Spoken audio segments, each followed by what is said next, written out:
Pepeli njihet në opinionin tropollit e mëngjer, kryesisht nga manastiri i famshëm i Shën Triadës. Gjithsesi, vetë fshati mbar Bisupe një histori të admirueshme, e cila ka nevojë për studime dhe ulumtime të mëtejshme. Nga 600 banor që janë të regjistruar në regjistrin themeltar të gjendjes civile, aktualisht në fshatin Pepel të Dropullit sipër banojnë vetëm 61 persona, prej të cilëve 21 janë të moshës mbi 90 vjeç. Dimitër Naçi është banori më i moshuar në fshatin e Pepelit. Në muajin gusht të këtij viti ka festuar 97 vjetorin e lindjes. Banoni vetëm në shtëpinë e tij, por jetë aktive dhe nuk ka planuar të largohet pranë djalit të tij në Greqi.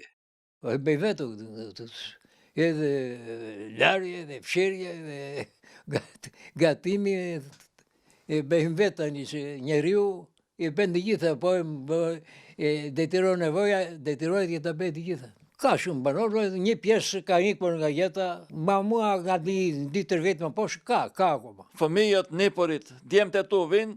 Vini. Njëkohësisht, është shumë modest në kërkesat e tij ndaj instancave shtetërore. Atë pensioni i pak ta mbaj derisa jem të gjallë. Ne nuk kemi pretendime të mëdha se aq sa ka fuqi shteti ai na jepi. Nuk na dallon njësoj jemi shqiptarët, ne minoritar.